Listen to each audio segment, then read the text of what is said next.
What a magnificent time of the year. We are in that between stage, looking back at the Four Nations face-off and getting into the return of the National Hockey League season. Plenty of storylines to talk about in the goaltending world on InGoal Radio, the podcast presented by The Hockey Shop, source for Sports Langley, thehockeyshop.com. Darren Millard, joined by the co-founders of InGoal magazine, David Hutchison and Kevin Woodley.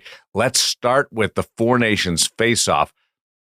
Reaction to the championship final, which served up the much long-awaited goaltending battle.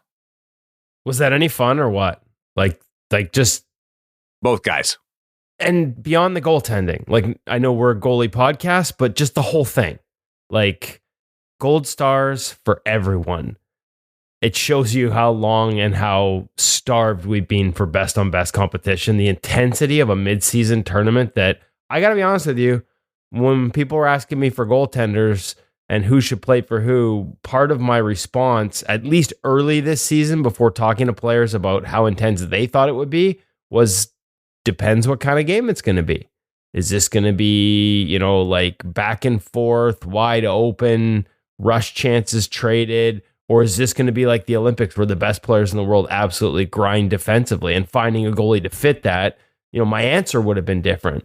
Oh man, like I was one of those people, I admit it, that wasn't sure we'd have this level of intensity, but it was full value for all those things, and the goaltending, everything. It's just nice to have it back. Hey, like as a guy who's got like the last 3 Olympic goalie gold medal winning jerseys, NHLers on the wall behind him every time we sit down and chat. Like, it's just nice to see best on best with the best. Am I excited or what? But it wasn't long enough. I mean, I know they can't have any more than that, but it was so good. Don't you want more? Yeah, you'll get it next year. Don't you want sort of that Olympic experience of a couple? Yeah, you're right. It was just whetting our appetite for what's coming. Absolutely. This is going to absolutely stoke the fires for what the Olympics can be next year in Italy. Although, is this curmudgeon, Kevin? I kind of hope, like, they let them play last night, guys. And if it's IIHF refereeing, like the physicality, the fighting, the stuff that made everybody tune in. The Olympics has NHL officials. There we go. See, that's what I wasn't sure of. So will they call it an NHL standard? Still got international rules though, right? Yeah. But we should have a more traditional game. And you're right. The officials last night deserve all the credit for letting them play. And there wasn't a lot of infractions to begin with. Maybe some close too many men on the ice calls, that would have been. There was a couple of shaky line changes, but it was a fantastic performance by the officials as well. The most talked about conversation among all the teams, the number one debated discussion was Team Canada goaltending, and Jordan Binnington told everybody that Team Canada got it right. Hutch. Yeah, how fun was that last night? I mean, not only the huge game-saving stops that we saw, but just done with style. He was out there having a blast, and he was a ton of fun to watch. And I dare say, he can't just handle the pressure of what was literally game 7 of the tournament. He didn't just show that he can handle that pressure-packed moment, but the layers of pressure from all around the country that were on him, every goal dissected by people. And I don't agree with most people's opinions on a lot of those goals. And he just stood tall and raised his game to a completely different level last night. It was incredible. Loved every minute of it. Toe up saves, come on, everything. The level of pressure and the window of pressure, that's a great point, because he felt it or was exposed to it from September through the final seconds, because it was debated from September through to the final seconds. I sure hope the poor guy doesn't spend any time on social media. Like, people are brutal. People are brutal about all that stuff. And I have to say it here. I'll be my curmudgeon self. All those people out there on social media saying Canada's got a goaltending problem and Canada's got a goaltending development problem. You people are the problem. because you create an atmosphere. Why the heck would I ever want my kid to be a goaltender? Because you're saying that's what I'm going to expose them to. And it filters right down to the youngest levels and everybody starts pointing fingers because this is the culture we have. Come on, start standing behind these guys and just shut up and let them play. Okay, so I'll give you that one on criticizing Binnington. I had this conversation with a goalie coach from another country last night. Like, why would everybody complains about goaltending development? Why would anyone want their kid to be a goalie when they see how we treated Jordan Binnington? But devil's advocate, because you didn't say attacking Jordan Binnington. You said attacking the problems with the development of goaltending in this country. And that's a fair conversation. If you're going to point to this and say, we haven't fallen behind all the other nations, that's a totally different conversation. No, you misunderstood. You misunderstood. What I'm trying to say there is if your worry is about goaltending development, you are part of the problem because it's hard to develop goalies if nobody wants to play the position. So I agree with you, Kevin. It's a totally fair conversation. I'm just saying people are making it worse because they create an environment where somebody wouldn't want to play, or they make it way harder for anybody, even the youngest kids, to play today. What do you think the key was to Jordan Binnington's performance last night? I think it was the fact that he went on the Visual Edge trainer and did the game day ready routine. True story. Did he do that? He did. True story. Shameless plug for one of our new sponsors to Pro Reads. But yeah, he went on yesterday onto the computer and did the game day routine for Visual Edge. And like, honestly, if you take a look at the overtime, like his visual attachment was on point. You think of the deflection on the shot from the slot, like not just going high glove from the slot, but off a teammate's stick and still tracking into the glove. You think of that long recovery on the Brady Tkachuk sharp angle one where he comes across and gets a glove on it. You think of the backdoor chance and the good rotation and the good push and having the blocker building vertical coverage over the pad on the backdoor play to Matthews in overtime. Like, he was dialed and attached. At the end of the day, though, we can get into technical, we can get into tactical. It's the ability between the ears to manage all the pressures that come with a moment like that and not change your game. We could even be critical of technical and tactical. The reality of the second goal is he got up off the wrong leg. The kind of thing that you don't see from, they teach you at Pee Wee, right? Like proper leg recovery. And it delayed him getting across on a goal. That might go in anyways. But like at the end of the day, the ability to not panic, to continue to go out and handle the puck behind the net as often and frequently and make plays when you're behind the net and the best in the world are trying to intercept passes and leave you stranded, to not change who he is in those moments. That's the true takeaway. Like, that's where you get all the cliches about big games and big moments and Jordan Binnington and all those things. But there's some truth in it. Because in those biggest moments, he still plays his game. Whether you love it all the time or not, he still plays his game. Can you make an argument that as aggressive as it is, that leads to how much he has to cover off to make the Brady Tkachuk save? Fine, sure, fine, have that debate. But that's how he plays, and he doesn't abandon it in the biggest games, in the biggest moments. He stays true to himself and doesn't panic. Is it fair to say he might not have played his game in the preliminary round? Like, I think this was more Jordan Binnington in the final, and it seemed like he was trying to be a little bit more conservative and careful in the other ones. From a swagger perspective? Also, just the way he played. He looked so much more aggressive last night.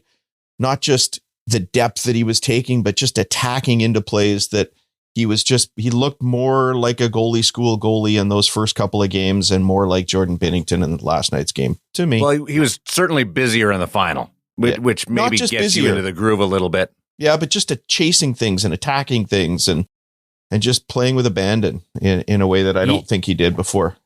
His assertiveness with puck handling got better and better as the that was incredible. What a clinic he put on.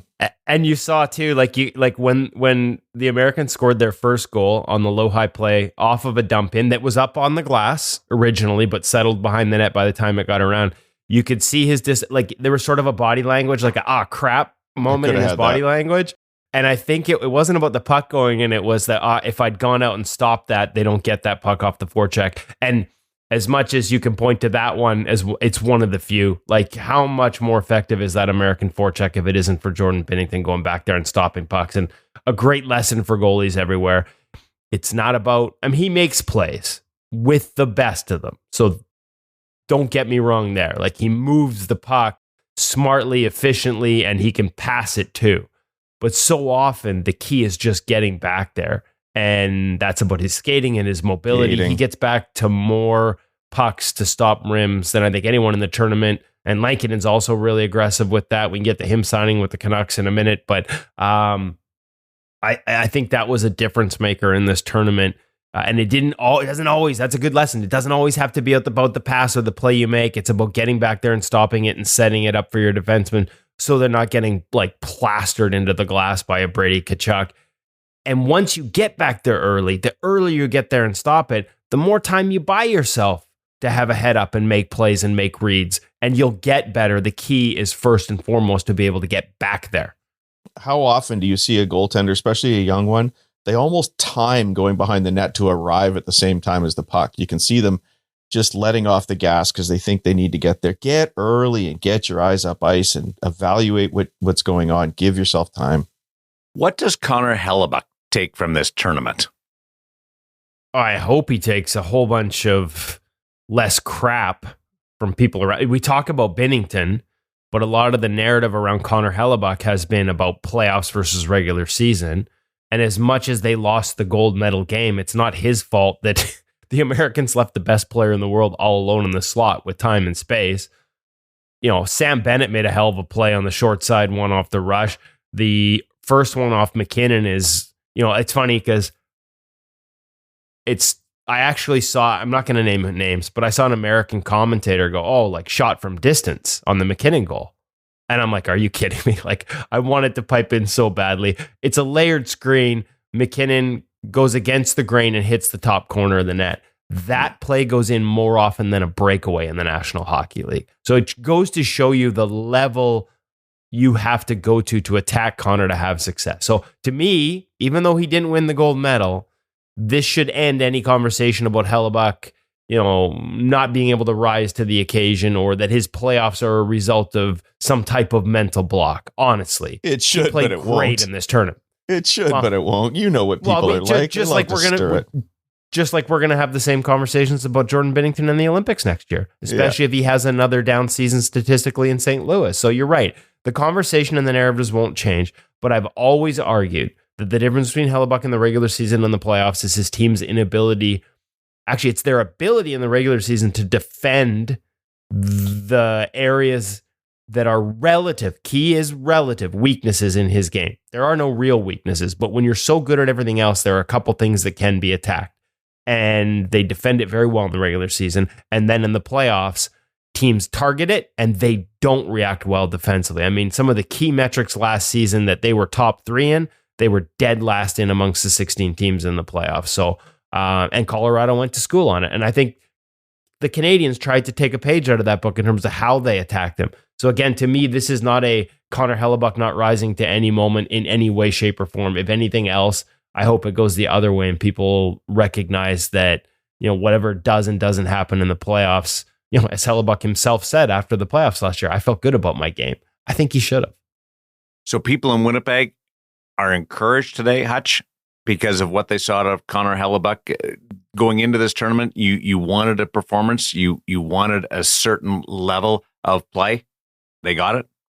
Yeah, they did. I mean, I'd like to think people in Winnipeg know what they have and have known for a long time. It's everybody else who likes to find a reason to knock somebody down. And there's going to be somebody out there who's going to say, oh yeah, if he'd made one more save, just like Binnington did. Look, if that puck goes over Binnington's glove on that big coast-to-coast save, then we're talking a completely different story, and Hellebuyck can win the big one. So some of the conversations are absurd. The guy played an incredible tournament, and he's one of the best in the world for a reason.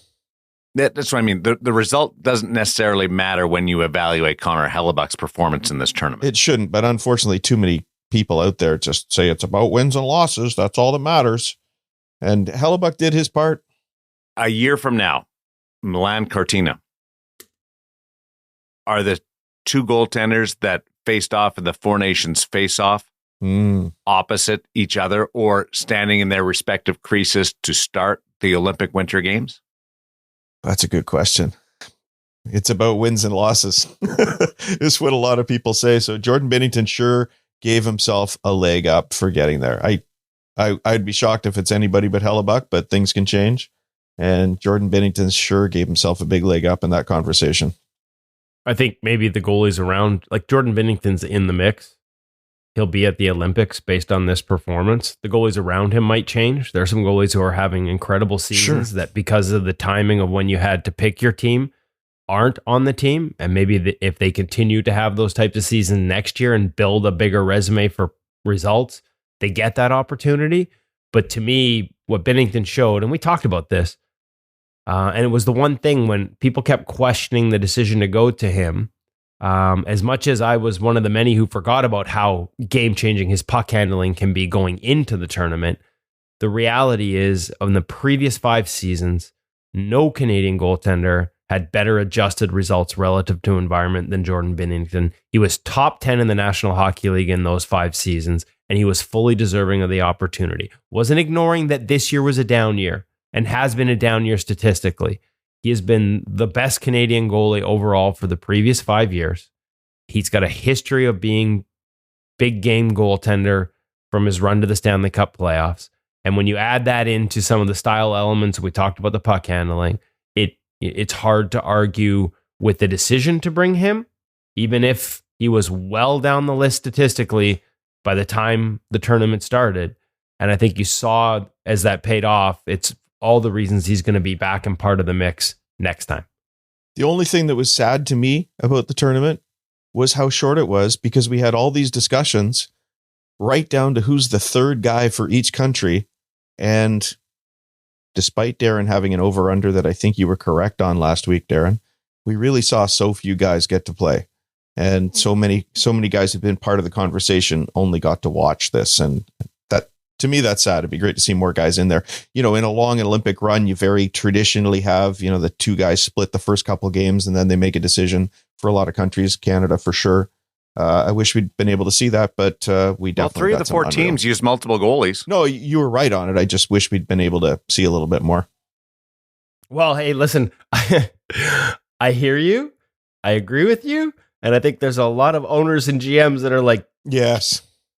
Yeah, no, sorry. This was more than enough. I mean, how many of those guys, I don't know if any of them are playing in their games this weekend. How many teams? They're in Vegas, Darren. Obviously, Shea Theodore with the cast as he gets, or at least like a sling type cast on his hand as he gets his gold medal last night. I mean, Brady Tkachuk, Matthew Tkachuk, there are key players for key teams that we now head back for the final third of the season that are not going to be available in the short term, and in some cases, perhaps for the long term, that as good as this was for the game, it will be at the expense of several teams.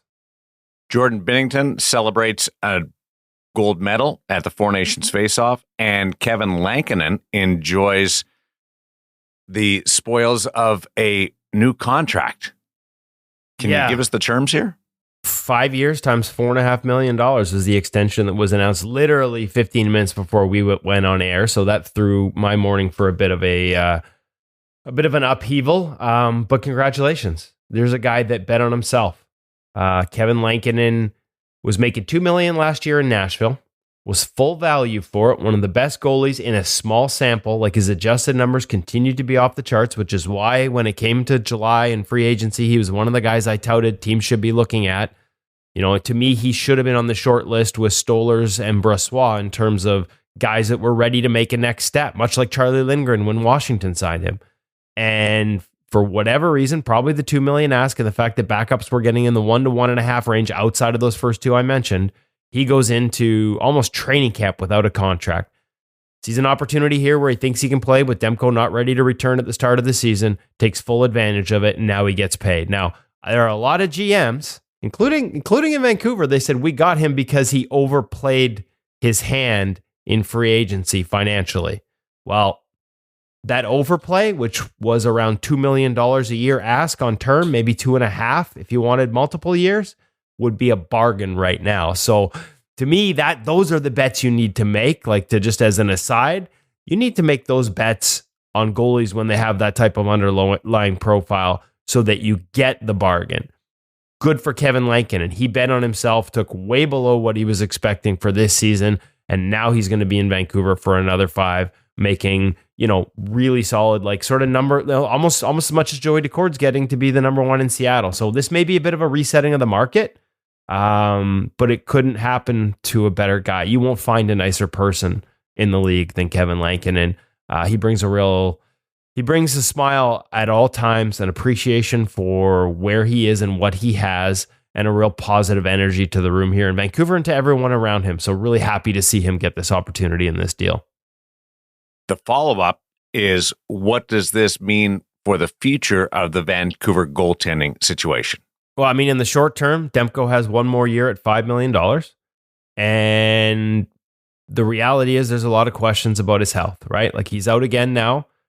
Sustained an injury in the Canucks' final game before the Four Nations break. Lower body is what they say.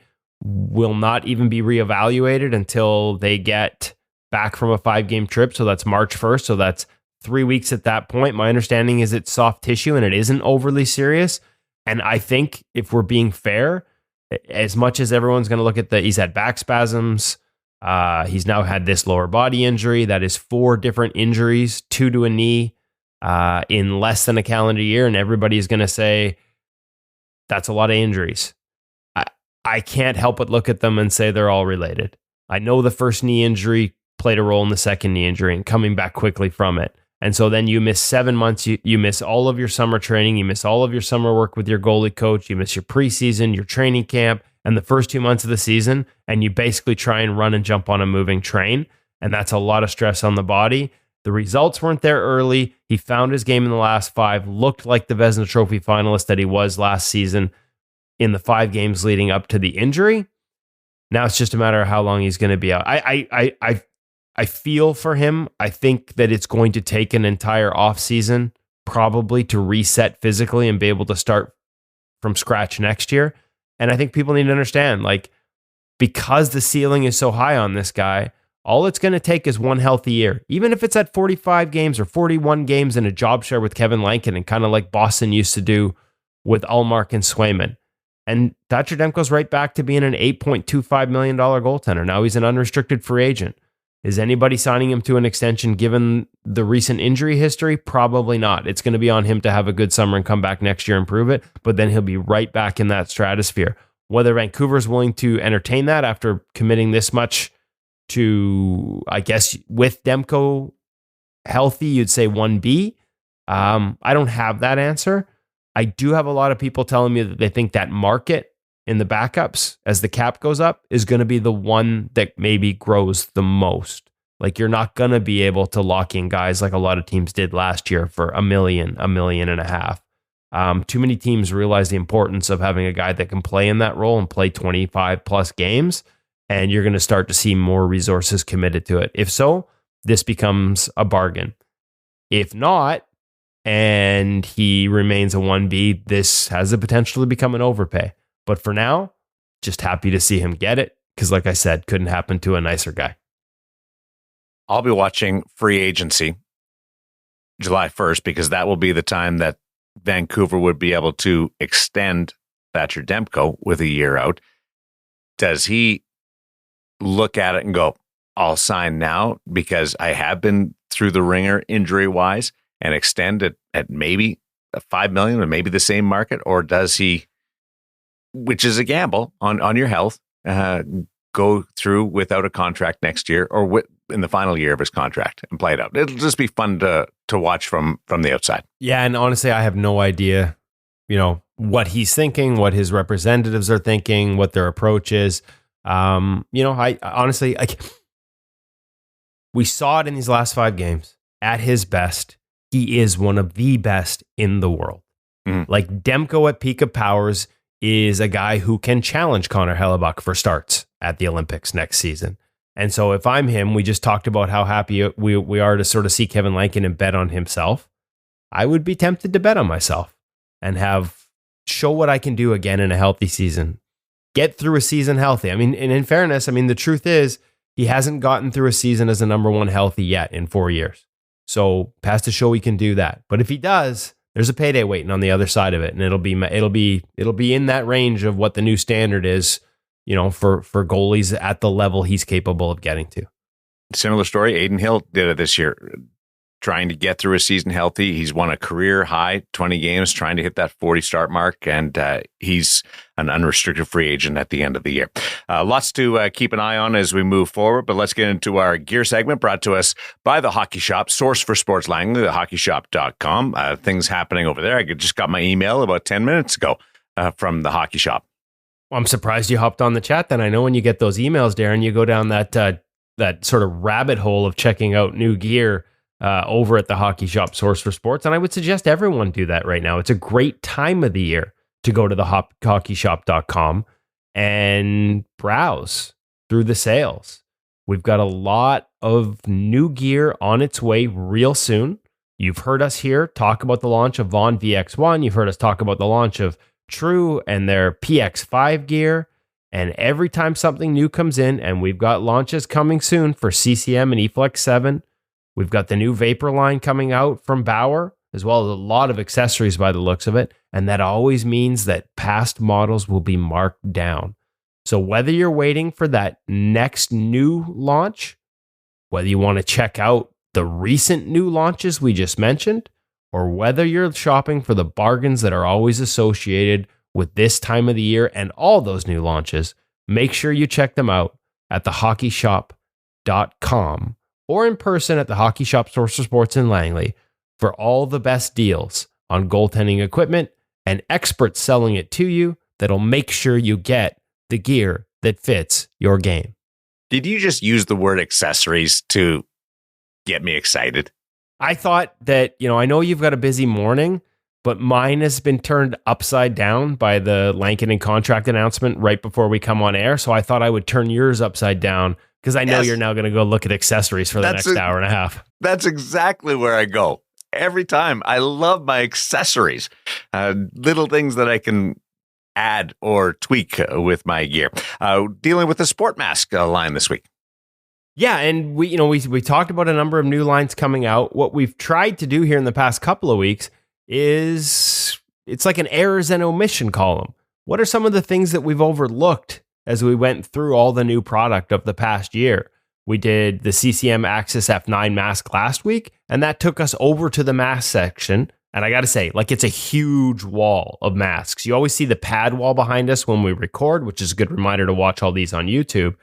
But around the corner is a huge wall of masks. We talked last week about fitting masks for kids and how it's important to have multiple sizes. Over at the Hockey Shop, source for sports, they don't just have all the sizes of every brand and every option. They've got some other brands, maybe outside of the CCMs, outside of the Bauers and the big names, to help make sure they have different options that will fit both your game, your head, and your budget. And that's where we went this week. We hadn't talked about the Sportmask line, so we'll do it now.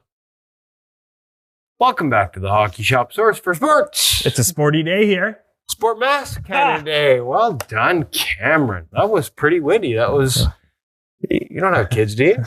No. Well, you got the dad jokes down pat, buddy. I know. Attaboy. So, Cam. Hi. Been a while since I've been in a Sportmask. Yes. This one's pretty comfortable. Yes. Walk me through the different models that we have here, the different options. Obviously, right away, I'm liking the matte. Yes. They got a matte white that you're going to show us as well. I know. It's like you're already talking about the colors before we even talk about the mask. Well, let's talk about the matte then, because Okay. I feel like I need to catch up a little bit on Sportmask and their offerings. So I'll put this one down for now. But What do I have on my head and what do I have in my hand? The same? Sportmask X8. X8. X8. So their opening price point for their mask. Comparable price point wise in terms of to a 950. A little bit of that CCM F9. You're trying to peek at the tag there that says $699. There we go. Okay. Yes. And that is Canuck dollars because the mask is made in Canada. Ooh, no tariffs. Well, yeah. Yeah. For now. So, yes, great call to start off with that. Okay, all the sport masks, we're talking about a hand-assembled mask in Canada. So more of a traditional foam. Correct. Their standard As a result. VN foam liner as you start to open up the mask itself a little bit more. So the shell itself, fiberglass mold, it is featuring some Kevlar to it too as well. So I'm guessing what? Chin, forehead. Your standard suspects. Yes. So the X8 is modeled after their T3 model, which we'll get into here in just another moment. But again, showing off the mask itself, been more of that traditional mask when we see it. This shell and shape style has been around for a number of years, not too unlike what you're actually seeing on NHL goaltender Jonathan Quick. Oh, right. That's right. Still wears a form of that T3 mask. Again, something specifically for him, which is a little bit of a different model, but Can I just do a little call out here? go for it. I pick it up like this. Yes. And again, some of the traditional foams and things, it might feel a little heavier. And I think people sometimes grab a mask off the shelf this way and they judge it that way. And the reality is you got to put your head in it, because I don't know that lighter is necessarily better. Now, they've come up with remarkable technology that allows lighter masks to be protective. We've seen advancements in foams and all those things, but judging a mask based on heaviness never made sense to me. Like, oh, it's too heavy. I'm like, more material, as long as it's balanced, I don't feel it as heavy on my head. I hope people pause and replay exactly what Kevin just said, because that's extremely important. No matter how much we talk about a mask, I always say it comes down to fit. No matter how good it is, how bad it is, whatever you want to call it, if the mask doesn't fit, it doesn't protect. And I think Kevin's statement there holds massively true for what goes on the wall. Just because it's light doesn't necessarily mean it's better. Could be, but we don't know that until we get that on your head. Double check that size.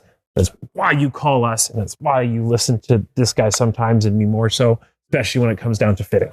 So I don't know where to go from here, because he's being nice to me and saying nice things. I'm a little bit at a loss. let's talk about another option that's in the X8. I know, I'll save you. Okay, so cool call out. It's kind of hard to find, to be honest. Ringette cages mounted, ready to go on these X8 masks. Something we carry, we do stock. Again, a little bit of a unicorn in terms of for finding these guys can be a little bit difficult. Unfortunately, with the way that ringette happens, it sometimes gets held on the website or wayside. We are trying to make sure that still stays front and center for you guys. Okay, so basically that is the same shell, just with a different mask, or is there? Exact same shell. Okay. Just ringette style cage. There we go. All right. So, quick call out with this mask, and this holds true still for the T3. So in terms of for sizing, extra small all the way up to XL. Note, XL is an uncertified CSA product. That shell did not get certified. CSA certification is quite expensive. So hold on, I got one quick question though. There's more to this. I know you've been nice to me, but does the XL fit your giant head? And, you know, it's just not quite big enough. Yeah, okay, I can kind of see that. So, totally incorrect. The XL is massive. I interrupted. Keep going, Cal. Also, quick note. Same thing with the T3, non-HEC certified. So CSA certification, Canadian hockey, totally approved. HEC certification is an American certification for American minor hockey and whatnot. Note, this mask does not have that. So if the league that you're playing in demands HEC certified mask, just keep that in mind when purchasing this mask, okay? So Canada, you're good. Yes. United States, maybe not so much. Depends on the league that you're playing in. It's kind of like a tariff. Depends on the league you're playing in. Moving on. Next step up in their lineup. I like the matte white. That's the good news. I like that in an automobile. I like it on a mask. That's a good look. So he's a big fan of the matte. As you can see, he is wearing a matte black one. Gloss white, gloss black, matte white. Those are the four options that we have in terms of for color in stock at the shop in both the T3 and the X8. Okay, so what's better about the T3? The price point gets up close to $1,949, so we're up by about $250, almost $300. Correct. So now we're going to be using different materials. So let's open up the matte actual. Well, we don't need that. There we go. So you can actually see the difference in terms of the lay of the mask itself. Again, still at the same basis when we're talking about that fiberglass. Still featuring Kevlar too as well, but also carbon fiber. The way that they lay their epoxy is very important too as well. So their process is basically trying to ensure that there's no air bubbles in the mask itself. So it creates a very clean finish. No bubbling on the mask itself. Very tight in the weave in the mask itself.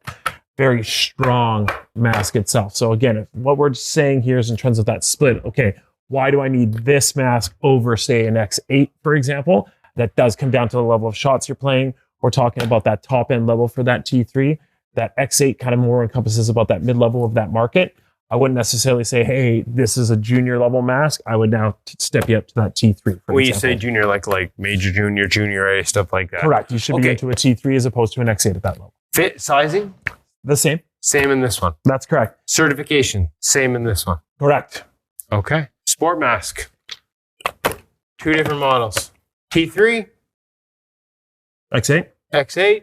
Sorry, I was trying to lead you. I was thinking about how sporty you looked in that matte black. I do like the matte black. I'm big on the matte. I'm going to stop with the sporty jokes. We get it. Okay.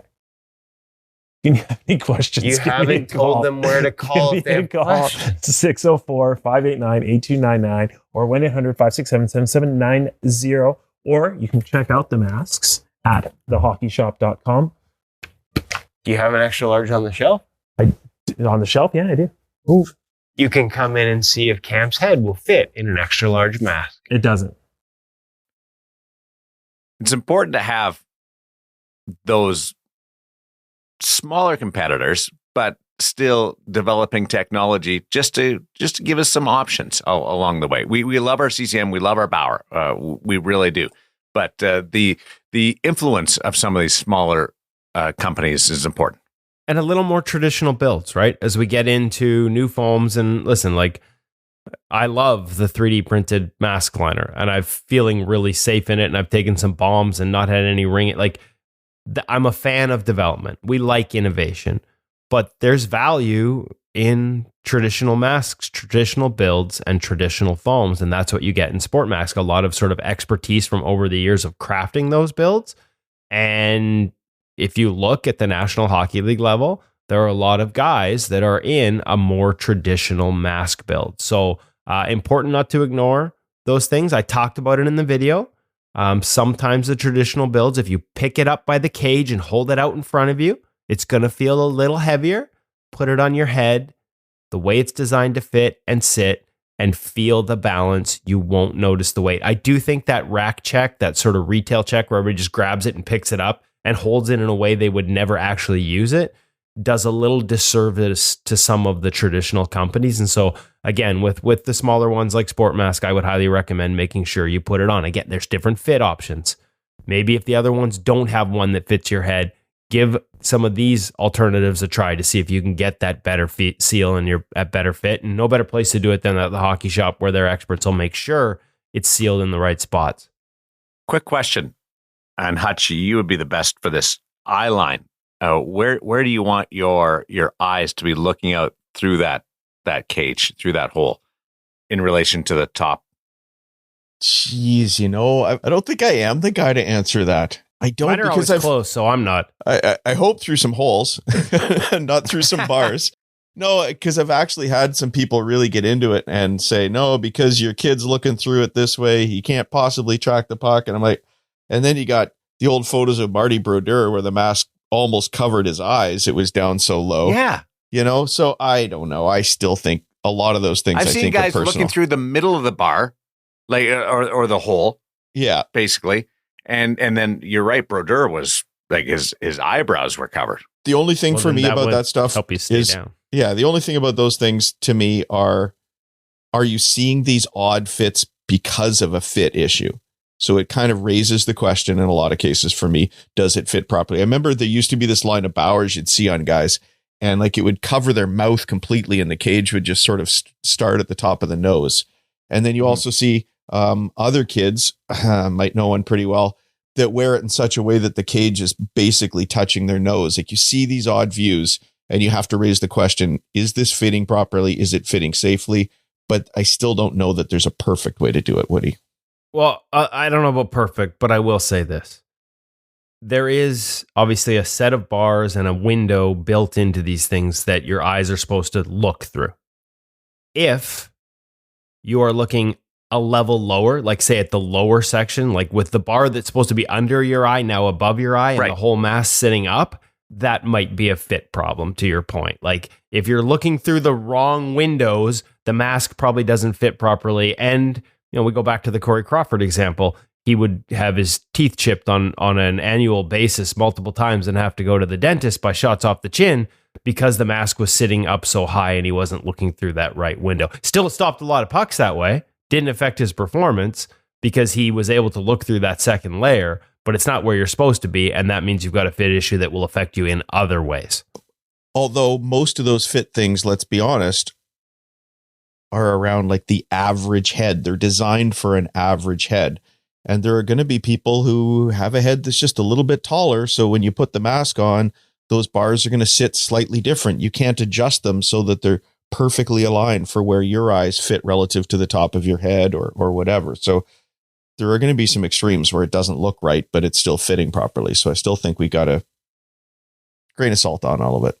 Well, you found some traction there, buddy. I'm proud of you. No better person to go to with the parent segment brought to us by Stop It Goaltending You, the app, than David Hutchison, and something you were going to talk about last week and Woody sidetracked you. We're going to deal with this week. There's a perfect segue here, though. Oh, and that's because last week's read for Stop It Goaltending You, the app, applies even more this week. So I dug into it a little bit. And in addition to all the things that you can get from Stop It Goaltending You, the app, we talk about the 1-minute videos, the daily affirmations that you get in 1 minute, the 5-minute videos, the 20-minute videos, the 25 years of experience that goes into the coaching in all those videos that are available on the app. You can also get counseling and advice from Stop It Goaltending's crew. They have specialists that can help you if you're looking for scholarships, if you're looking for places to play on a junior basis. There are options there to book meetings and talk with them about the process of scouting, of taking next steps, of getting seen, the path to junior, the path to college, the path even to pro. They've got expert counselors there that can help you navigate that, and you could book appointments with them right through the Stop It Goaltending You app. So one of many things, we tend to look at the surface level, the base subscription. When you get into the secondary subscription price point with Stop It Goaltending You, the app, the sort of higher version, you get some of these things included, but you can book these appointments and look into it. Make sure you check out the Stop It Goaltending You, the app. And of course, in both versions, you get the best of both worlds, a subscription to InGoal Magazine Premium, so you can check out all the latest and greatest with NHL goalies breaking down film and footage and become a better goaltender overall. Hutch. I think it might be my day to be the curmudgeonly one, boys. I already started off a little bit on fire earlier because I reviewed what I was going to say last week in getting ready for this morning. And it got me going again. I'm sure you all saw that piece going around on social media last week.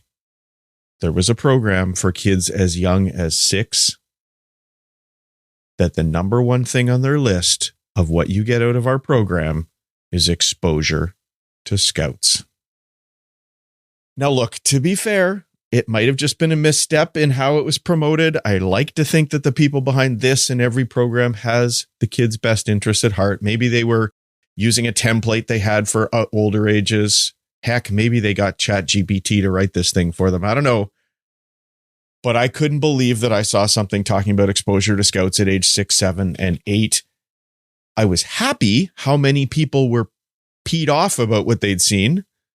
And maybe I'm preaching to the choir here, but I still think, guys, that we need to talk about this a little bit, because I guarantee there are parents every week in the stands at minor hockey games freaked out about what the next step is for their kid. Age 8, age 10. Where'd little Johnny go to play? Who's going to be on our team next year? Maybe I should be moving my kid here. It is stressful being a parent. And look, I was that guy. I get it. I was involved in it. But in terms of exposure to scouts, here's the reality, folks. Age 6, age 8, age 10 will not have any impact on your kid's hockey future. By all means, if you want to send them to one of these things for the right reasons, because it's going to be fun, because they're going to enjoy the experience, because it will be a challenging development opportunity, go for it. But temper your expectations. These things will not define your kid's path to the National Hockey League. One of the ones that really gets me riled up, guys, here we go. It's the brick tournament.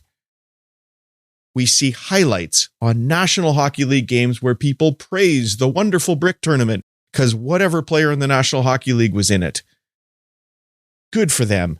Great for them. I'm sure it was a fun experience. Here's the reality. The vast majority of players in the National Hockey League did not play in the brick tournament. The vast majority of players from the brick tournament do not play in the National Hockey League.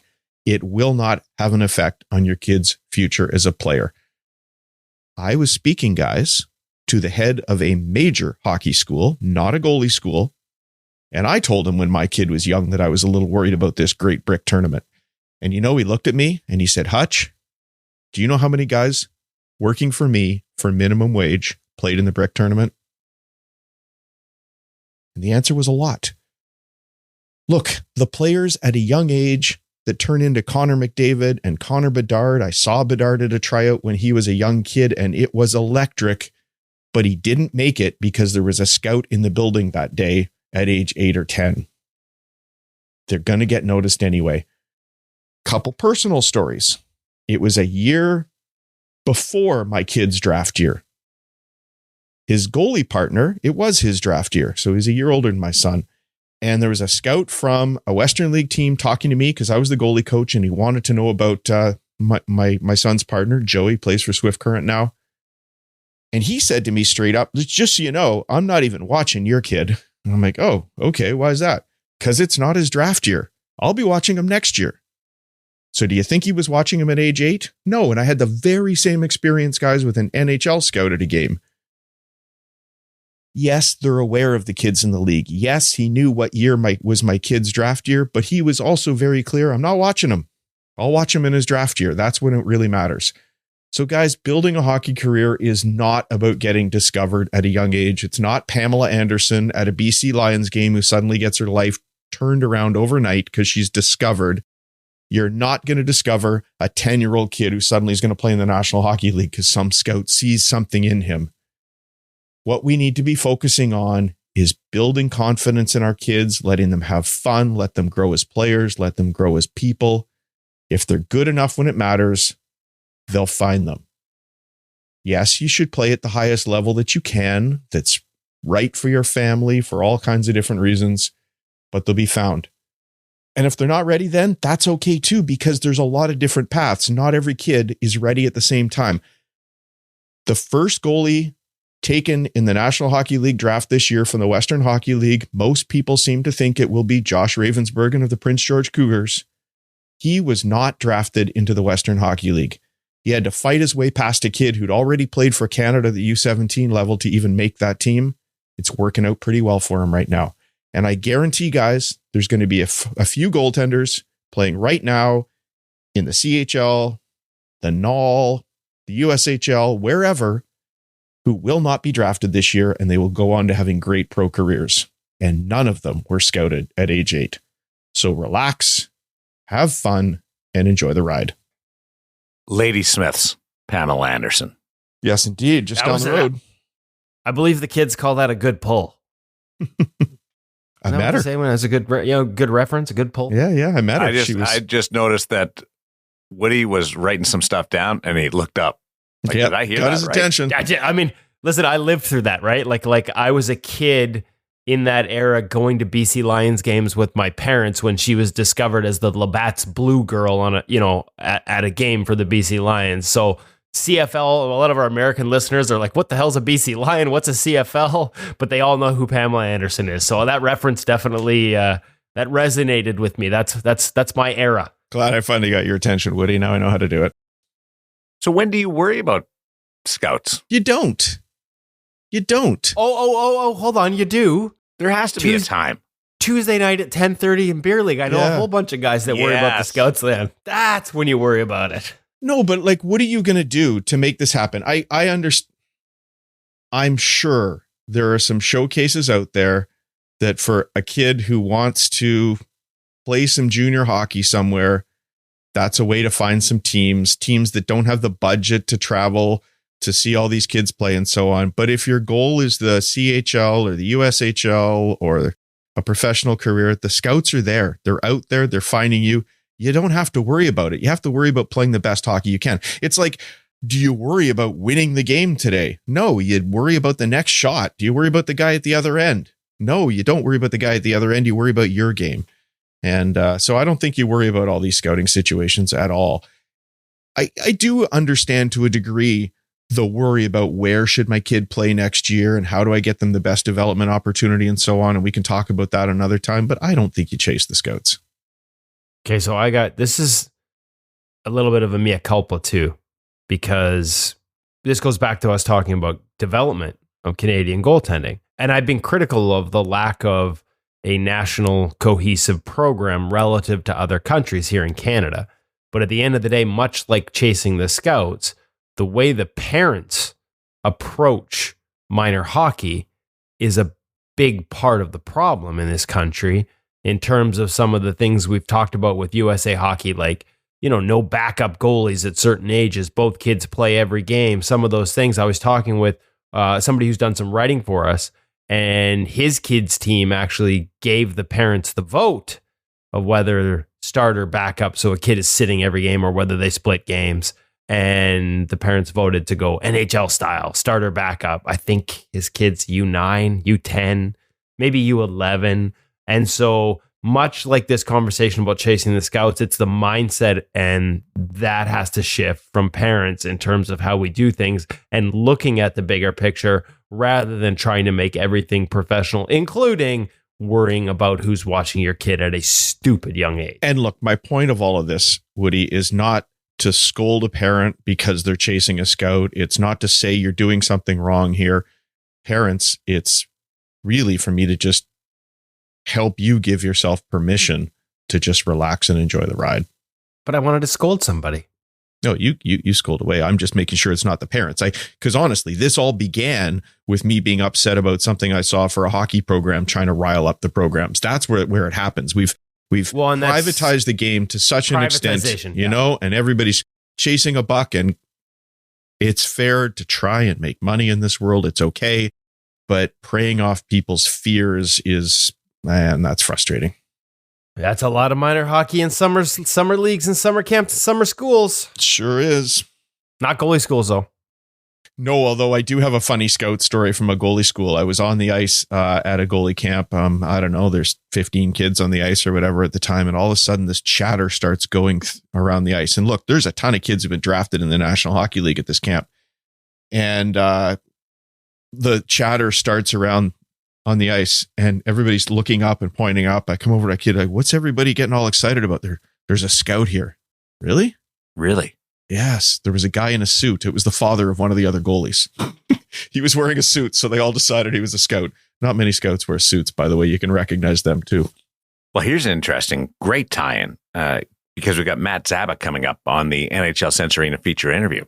He's from Yorkton. One of the great goaltending schools of my generation was the International Goaltending School in Yorkton, Saskatchewan. And Dennis Blonich would come on. He was the general manager and coach of the Yorkton Terriers. He would come out and scout the later years, like the 15 and up goaltenders all the time. But not the 8-year-olds. Not the 8-year-olds. No, not the 8-year-old. 15 and up. But I was not really his cup of tea. But you still got a chance, Darren. Tuesday night, 10:30. The scouts are definitely going to be there because I got a guy playing like it's game 7 against you. So 100%, there must be somebody in the stands watching. That I played in a try hard, run the goalie. I played in a beer league showcase for scouts, boys. Did you? I did. You probably get noticed? That's crazy. Yeah, I did. True story. The local, there's a league around here that are you telling the truth here? Or no, I'm stretching the truth, but I'm telling the truth. There's a league around here where everybody gets rated. They get a rating number between whatever, and then they have a rating cap, and you have to pick players for your teams based on this rating cap, which is a bit analogous to a salary cap because you have to have a certain number of guys below a level, a certain number above a level, and so on. And so every team sends a representative. It's a good way to run a league, actually. It's very cool. And if you want to come into the league, you have to go to this showcase where there's a quote unquote scout, a representative from every team in the league, and they're in there and they're making their own notes. And those notes are combined to create the rankings for everybody. And so, yes, I did. And what was really cool is one of the guys from the team, I was new to town, came running down afterwards because he heard that it was Hutch from InGoal that was in the ice. And we got to meet as a result. And we've been friends ever since. I thought you were going to, this is like, what was that show on CBC with Mike Keenan was the coach where Making the Cut. Yes. Making the Cut. I play with a guy who was on Making the Cut. He plays every Monday and Friday with us. He was on Making the Cut. He played a little pro overseas, played a little minor pro hockey here. I think ECHL, SPHL, a little NAHL. That's a tough league. And he was on Making the Cut. So I thought Hutch was going to give us a Making the Cut story. No, if I tried, I'd have been cut before making the cut. I wouldn't have made the cut. I like that show. There was something there with that show. Nobody's going to make the NHL from that show, but there was still something there. I'd like to see it again. I would like to draw upon. Do you remember what your rating was, Hutch? I don't, but I went first overall in the draft. Did you? Yeah, but they draft goalies first, and there weren't many of us in it, so I was the first goalie of 2 or 3. Yeah. You're the Marc-Andre Fleury of Nanaimo Senior Hockey. Yeah, it was pretty funny. I had no idea we were with the first overall draft selection. That's impressive. Yeah, well, From now on, that's your intro. First Ovi. Co-founder and first overall draft choice of Nanaimo Rec League Hockey. Yeah. What was the league? It's called the Casual League. Yeah. Oh, from the Casual League. NCHL, the Nanaimo Casual Hockey League. Great league. Had a lot of fun there. Joey Decord back with us with the Visual Edge Pro Reads. Yeah, hey, we teased it off the top. When it comes to Visual Edge and training your eyes, no better salesman than Jordan Binnington winning the Four Nations face-off. Oh, I didn't know what to call it there. I was like, tournament, event? No, face-off. The Four Nations face-off for Canada after going on Visual Edge that day and doing their game day routine. We've talked about the Edge test. Do that when you start the program. And as you move on, we talked a little bit about that with Cam Talbot, how you move on and you go back and take the test and see how you progressed. Identifies your strengths and your weaknesses in terms of 6 different sort of visual attributes, and then sets out on a program to train them. But there's also the game day one you can do to get your eyes warm and moving and tracking, diverging, converging in a proper manner like Binnington did heading into the Four Nations tournament.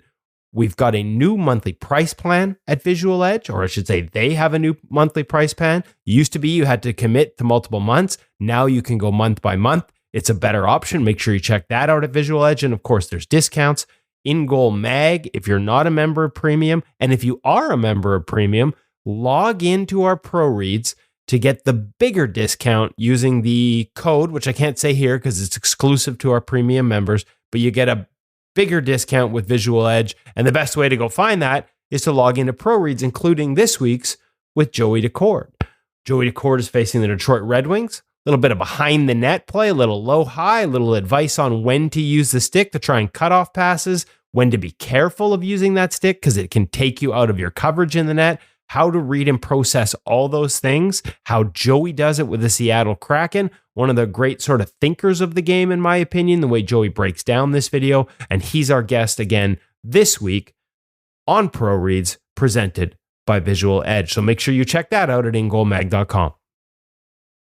Talked about him, and the American Hockey League goalie coach for the Colorado Eagles, the Colorado Avalanche parent club is the parent club of the Colorado Eagles. It's Matt Zaba, who's part of our show today with the NHL Sense Arena feature interview.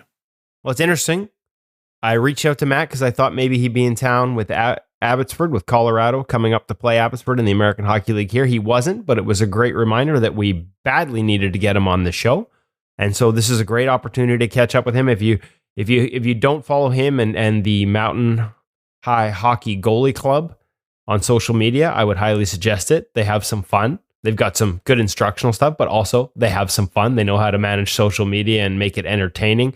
But also having a really good first year in the American Hockey League. First year as a coach there. He's worked at the NCAA level, played at the NCAA level, coached there, coached in the USHL. A lot of years coaching, had some thoughts, interestingly enough, on some of the topics we've discussed today about privatization and goalie schools and development and things like that. He's a guy that can really speak to it at all levels, from youth right up to professional. And so great conversation with him. Also played a game with the Rangers, as you'll hear. So we get into that, playing alongside Henrik Lundqvist, what he learned from Benoit Allaire, just a lot of different takeaways in this interview with Matt Zaba, who, like I said, long overdue to have him as a guest. And now that we've had him, I'm sure we'll have him back on soon because it was a really great listen. But before we do that, one of the things we talked about last week, guys, was how tough it can be at the beer league level when you're not really sure the level of the player that you're reading the shot off of. Sometimes you get a muffin, sometimes you get a laser. One of the cool things about NHL Sense Arena, of course, was that you could train against National Hockey League players and see what it's really like to face those great shots and read those releases and so on. But I think one of the things they've added in, which is really important recently, is age appropriate competition. So now you can play against top U14 and U18 players, boys and girls, in the drills. And it's a little bit more realistic for your level of play. And I think it's a really good idea. They've also added some new drills. Again, NHL Sense Arena, always updating, always improving, always giving you new things, exactly as we should be doing as goaltenders. 3 new drills I want to mention. Shot from the slot, which is working on those high danger slot shots. Really important. Off angle shots, so you can practice your positioning against some tough releases off an angle. And here's one that I think is super important in the game today is deflections. Learning to read deflections like a pro. And some of those deflections, if they're done right, can be almost impossible to stop. But if you can practice them, it's going to make a big difference. You can get those drills through their updated drill page, and where you can choose those shooters by age category, and you can tailor your training and take your game to the next level with NHL Sense Arena. And of course, if you're a bit older like Woody and Darren, these kids are probably more appropriate to your speed as well. So head over to sensearena.com, everybody.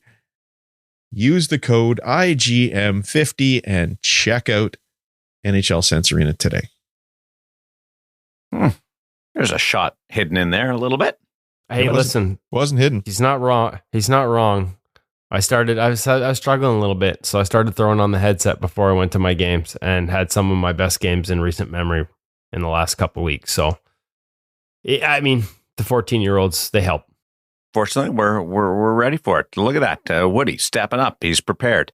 Here's the NHL Sense Arena feature interview on InGoal magazine with Matt Zaba, the American Hockey League goalie coach for the Colorado Eagles.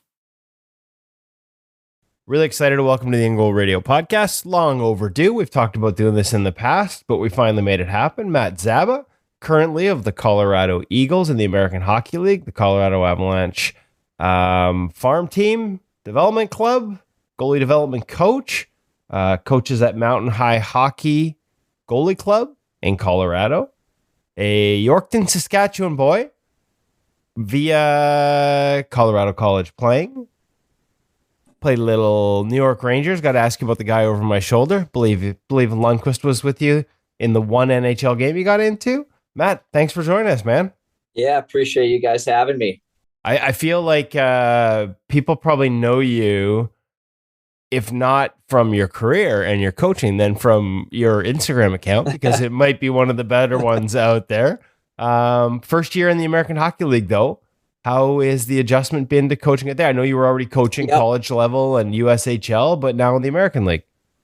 Yeah, I would say the adjustment so far has been pretty good. Obviously, coming in, this is my first year in pro hockey, coming in from predominantly the junior in the USHL. I was there for 7 years, but the adjustment hasn't been too bad. And a lot of that is just because I didn't have to move my family. Right. I have about an hour commute in the morning. But I get to be at home every night with my kids, my wife. So from that side, it's been great. And the coaching staff's been awesome. I've been really lucky with probably both coaches I've worked with, previously in Tri-City and now with the Eagles. They've been great. They kind of let me do my thing. It's never been like a micromanaging thing. And then just the entire goalie department, with Craig Billington, Rick Wamsley, Pavel Francouz, everyone that's kind of been involved with that. It's a really good group of people that's made it really enjoyable in my first year transition into pro hockey. Well, I was going to say, and if I'm not mistaken, you've got some goalies in the management level with the Eagles as well. Like Ryan Bach is involved still there, and he's got the goalie background as the former goalie coach there. So you guys got like a nice little union going in Colorado. It's been good. So, and Bacher's someone that I've known. He went to Colorado College as well. So I would see him around CC's rink or at some of the alumni stuff. So he's someone that I had a previous relationship with, and he's been awesome. But all that stuff has just made the transition for myself so much easier because there was a lot of familiar faces. I hear a lot from NHL guys, once they make the league, they talk about the bigger jump being from junior to pro than it is from the American League to the NHL. You've lived it. Yep. You're now coaching it, coaching it from the USHL to the AHL. What is it about that jump, and how cognizant are you of that and working? I mean, the guys you have right now, I know aren't making it right now, but is it accurate? Do you think that's and how would you help manage that? Yeah, I think so. I think just being with the junior guys, there's obviously a lot of work, probably more so on their technical game, as far as whatever it could be, right? Their post play, puck handling, just their technical skills. They're not as much of a finished product. And the AHL guys aren't either, but I would say they're a little more fine tuned, right? They're pros. It's probably a little bit more managing the person as far as the highs and lows of the season, the ups and downs, how they're feeling mentally. We obviously play a lot of games. We have a lot of travel. So we have to be cognizant of that, where probably in that junior side, you are spending a little more time like on some of the technical skills, as opposed to maybe the video, where here it's like the reads of the game and all that. So these guys I found it's like, they know exactly what they're doing, or when something goes in or something goes wrong, they usually know. And then it's more of a conversation afterwards, as far as, hey, maybe we could try this, or what did you see? This is what I'm feeling. So I feel like it's a lot of back and forth, where the junior guys, it's maybe a little bit more teaching, where it's like, hey, this is what we need to do. This is kind of how we need to see it, type thing. So it's been good. It's been a fun contrast. I was going to say a little more technical foundation at the younger ages. Yeah. You're not trying to reinvent the wheel with the American League guys, but the game changes, it evolves. Yep. How do you find that balance? Again, first year at this level, but balance between a guy maybe doing things one way his whole career and seeing something that you think could change or be better, like cognizant of how to approach that, and understanding that there might be some resistance at times. How would you approach that? Yeah, I think it kind of goes to the relationship building. And I know a lot of guys who have been on your guys' platform before have brought that up. And I think that's the biggest thing. Like, I think it's being humble enough to know that these guys know what they're doing. Like, for instance, Trent Miner is one of our goalies here, and he was probably the guy I met with first, just because he has experience with the Eagles, and he had a great year last year. And one of the first things that we talked about was like, hey, like, tell me what you were doing last year so we can continue on that same path. Like, I don't want to necessarily come in here and change things. You had success last year. There's obviously things we want to grow and improve on, but like, let's keep the train going. So walk me through what you guys did that made you have such a good year. And I think guys appreciate that, where some coaches come in, maybe they want to leave their stamp and be like, this is how I do things. This is the way we're doing it. And I think now things have to be more of a partnership, more so than necessarily a dictatorship, as far as like, hey, like, we're in this together. Let's talk through things a little bit. Let me know what you're seeing, and I can give you feedback. And then obviously if things aren't working, then we need to address it and make some changes. But a lot of these guys are smart. I think one thing that I found is now a lot of these guys too, they've all grown up in like that social media era, right? So they grew up as younger kids. They've been bombarded with the drills online and the coaching. So there's not really any technical secrets anymore with that. Like, they know the overlap, the RVH, the VH, they know every little detail about that stuff. So there's nothing really new for them. So I do think it is just more of a conversation of like how we're reading the game, certain situations, and the feel of it. So, which is very interesting, I find. How do you go about that? Because that's one thing we talk about a lot, right? Like, it's a whole reason it's almost the whole reason we started having a subscription product was, pro reads, and the concept of, hey, let's show kids, maybe it's the highest level, and it might, the 9-year-olds don't have to worry about an Alex Ovechkin 1T on the back door. So some of them may not apply, but the idea of showing them how pros think through the game, how at the pro level do you continue to work on building that? Yeah, I think a lot of it is just like pattern recognition. Like, the more you watch the games, like, a lot of the teams are trying to do similar offensive zone concepts, right? Whether it's a zone entry or certain power plays, something like that. So it's just putting themselves in a situation to recognize kind of what's coming before them, like, and recognizing it quickly, because the sooner they can understand kind of what's coming or what the other team's trying to do, the chances are they're going to put themselves in a better situation to make that save. So a lot of it's just like watching it over and over and over and getting them to like talk themselves through it. I think there's huge value in people kind of like talking out loud about it themselves, as opposed to me just being like, hey, this is what I'm seeing. This is what we have to do. It's like, no, I want to know what you're seeing. So like now you can talk yourself through it, and kind of as you're talking yourself through it, you might click and be like, oh, well, I never thought of this in a certain way. And then it kind of clicks, and now it almost registers with them even more. So yeah, I think watching the game is so critical. And I don't think a lot of kids actually watch the game anymore. They watch. I was just going to ask that. They watch the highlights, but every system in hockey, I don't want to say is identical, but for the most part, people are trying to do similar things. So the sooner you can understand that, the sooner you can be like, oh, this situation shouldn't give me anxiety at all. Like, it's a 3-on-2 zone entry where they're going to try to hit the delay guy or whatever it is, right? You see it, you have your answer for it, and then you make your plays accordingly. I was just, it's funny, like studying for a test. If you're prepared, it doesn't cause you anxiety. I did have to say, you see it, you have your answer for it. Question answer takes me back to, obviously I mentioned the game in the NHL. Yeah. Drafted by the Kings, but ended up playing that game with the New York Rangers. The jersey over my shoulder was out there with you that night in Montreal. What do you remember? Like, maybe we take me back to the career a little bit. Like, who were some of the guys that had the impact? When I hear, question answer, I think of Benoit Lair. I don't know how much time or direct exposure you had with him before heading overseas for 5 years there, but walk me through some of the memories of that and the lasting impression.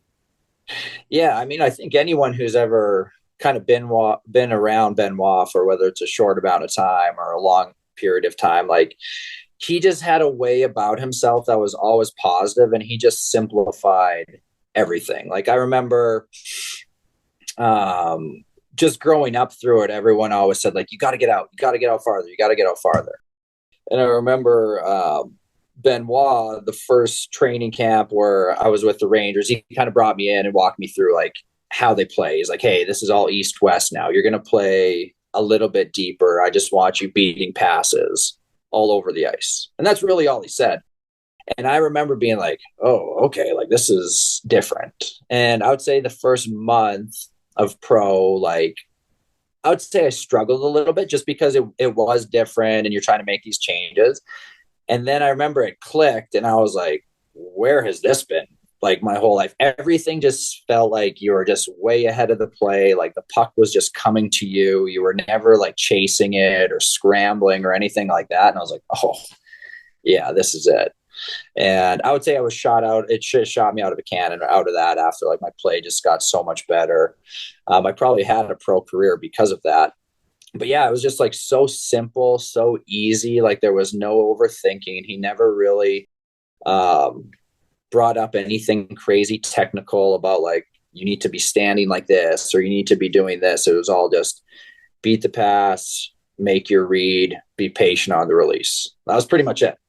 And it was awesome. So, I mean, I loved every second of it. It was probably the first time I had any, like, I would say tactical coaching as far as like how I was playing, and reading the play. And yeah, it was just light bulb went off for me for sure. Which is kind of, nowadays feels impossible to us, right? Like, that you could be that far along in your career and have had that much success and not had that type of training. I mean, by the time you get to the Rangers, you've had 4 years at Colorado College, you played in the BCHL for a couple of years.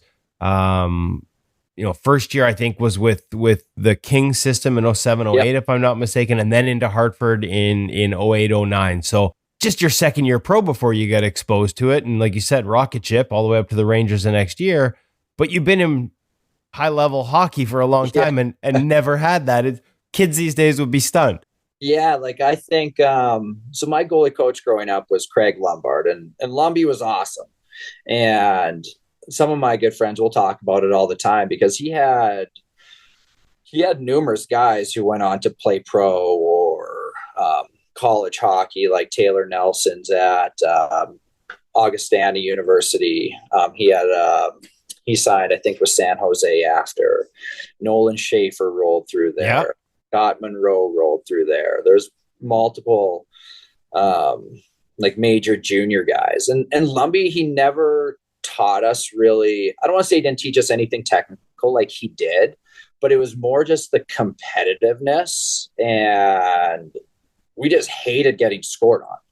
So we got so in tune with almost like what we were doing that we were self-taught. And one of my good friends is Curtis McElhaney, and Mac talks about it with myself all the time. It's like, okay, well, we didn't really have any goalie coaching in like midget hockey, like neither of us. We didn't have a goalie coach at Colorado College besides 1 year as my freshman year. So how did two guys that were pretty much self-taught the whole way, like Mac had an outstanding career in the NHL, self-taught till probably he gets to pro. I was able to play pro and play in an NHL game without having any goalie coaching. And I think what we always come back to is we were so in tune with our game that we had to figure it out on our own. So if something wasn't working, we knew right away. So it's like, okay, well, I need to change that, or that was a poor read, so I need to go back and do that. So we could figure things out. Where now I think kids are just given the answer to everything, that they get scored on, they immediately look to their coach as far as like, hey, what happened? And it's like, as opposed to be like, oh, this is what happened. I made this bad read, or I did this. They don't actually understand what they're doing. It's like, oh, my goalie coach just told me I should be in my reverse there or whatever. And it doesn't work, where it's like, well, you need to figure that out in your own because you're the one who's playing it. Like, yes, your coach should be there to help you and guide you. But you shouldn't necessarily be immediately going for them for the answers. Like, I need you to know right away. So it's interesting. Well, and I was going to ask you, like, all these different voices, whether it's Benny simplifying the game for you, that sort of having to manage your own game and the compete, like how do you now in both worlds? In the American Hockey League, obviously guys are competitive to get there, but there's varying levels of compete. But also on the private side, you know, with Mountain High Hockey Goalie Club, is that a big, like, are all these influences there when you're private coaching as well? Like very cognizant of, because that, looking for the answer from your goalie coach is in part of the business, but like you said, it's not necessarily a good thing. Yeah, I think the youth side's it's a very difficult world right now. Just in general, it's very hard to coach because there's that aspect of almost selling, right? It's like the parents are there, they see it, they're like expecting you to like give them answers and give them feedback. So I feel like as a coach, sometimes you probably want to overcoach because that's the selling point to the parents. They leave like, wow, look at all that information that they got, and they did this and they changed that. It's like, but there's a difference between kids actually learning and just being told something, right? So it's like, I need you to be like learning. I need you to be in tune with what's going on. And that's, I think, with the pro guys right now, not that they're learning, but they're so in tune with their game that there's times where we don't even have to say anything. It's like, hey, they know what they did wrong. I know what they did wrong. And you can just almost make eye contact with them. Like, yep, I got it. It's like, all right, no words have to be spoken. Or it's just like simple changes. But yeah, that's the biggest aspect that I find different is like the youth side and the private side. You're almost trying to sell something where the guys already here in pro, like they know, they know what's going on. You're just fine tuning and you're tweaking things. What about the compete side of things? Like, can you bring that out in certain drills? Is it, like you said, the interpersonal relationships, or can you add a little battle? Part of that, you know, on the youth side too, but part of it is like, you know, question answer. But sometimes as goalie coaches, we give them the answers all the time because they know where every drill ends, right? Like, how do you find that balance? Yeah, that's always the tricky part, right? And I think it just depends on the time of year. Like sometimes during the season, like right now, we're in the midst of it. We have like 2 months left. I think sometimes your drills are just set up to get the guys like feeling good. It's like, hey, we want them to have success. We're not like telling them where we're shooting or anything like that, but we're doing drills just to like make sure their footwork's tight and make sure they're tracking pucks and simplifying. And then when we get into like the team practice, that's where it's like, hey, there's drills where you're doing, whether it's power play or whatever. It's like, yeah, that's when you're bringing out kind of the compete side. Maybe if there's times we have a stretch where we're only playing 2 weekend games, you can go a little more compete heavy on something like that, whether it's just like adding a play where you have to play out a rebound or something like that. I think on the youth side, to be honest, I think you can go as competitive as you want. And I think you want to make it competitive for them. Because I think one of the biggest things with the youth side too is the kids don't play other sports anymore. So it's like, if you play hockey, you just play hockey. Like I grew up, I played baseball, tennis, golf, badminton.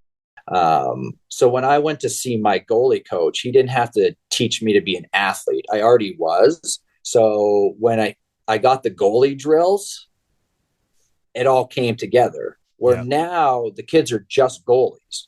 So if you don't coach the athletic piece into them, you're missing out on an entire different ball game, right? So I do think that's probably the biggest missing link in the youth side is like, well, if kids aren't playing any other sports and they're not getting this athletic piece that's ultimately going to be their ceiling as a goalie, you're not going to have anything but just your typical technical goalie that has nothing beyond that. Zada, you see that on a fairly regular basis in terms of, we could preach it all the time. Yeah, the sports organizations do, you know, play other sports, but I guess telling them and having them do it are two different things. It's probably more on the parents than it is on the kid. Yeah, it's probably on the parents and the kids. And I think when you look at, I would say a kid's improvement, what's the fastest improvement you can see on a kid if you're teaching them in like a private lesson or something? For me, it's the technical side. It's like, okay, I can get you getting up with the proper leg. I can get you moving in position faster. I can make you look like a little mini NHL goalie, which is awesome, right? You're going to see this instant improvement.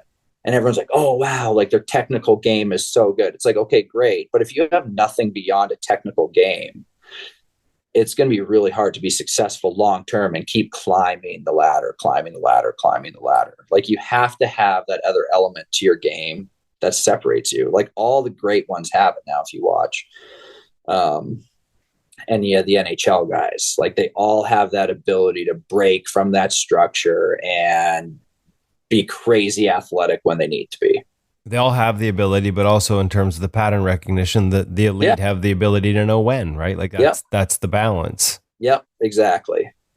Your history, you mentioned a little bit, the goalie coach in Yorkton, and the sort of helping you and others sort of get to the next levels. What do you, like when you compare now what you had compared to what kids have now, and sort of maybe beyond just the youth coming up through into, like, how'd you end up at Colorado College? What was that process like for you? If somebody's going through the recruiting process right now, what would be the advice that Matt Zaba might have?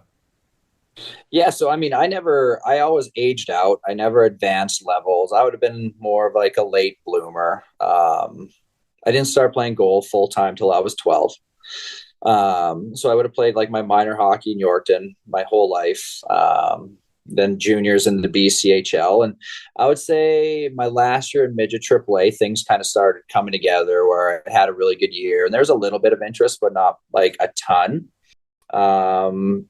And then it was just, going to juniors and playing well. I played 2 years there before CC offered me a scholarship. And I think the biggest thing with kids now, and it's just kind of the world we live in with like the social media stuff and the Euro commitments and that, is like everyone's in a rush to get to the next step. I was going to ask you, as you're going through your minor hockey career, was that a career path or plan for you, or it just happened at some point versus now they all have it mapped out? yeah, it just kind of happened for me. Like my last year midget, like I had a really good year. I was MVP of the Sask Midget Hockey League, and that's for me where I was kind of like, oh, like maybe I can do something with this. And I really started like training and taking it serious, and that was kind of the eye opener for me.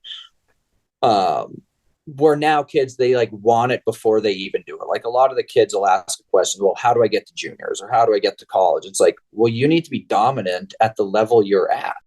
So it's like, are you one of the top goalies in your league right now? Like, and the answer is usually like, well, no. It's like, all right, well, you need to be that guy first before you can go and play in the USHL or the North American League or Major Junior or whatever it is. Like you have to be dominant at the level you're at to keep advancing.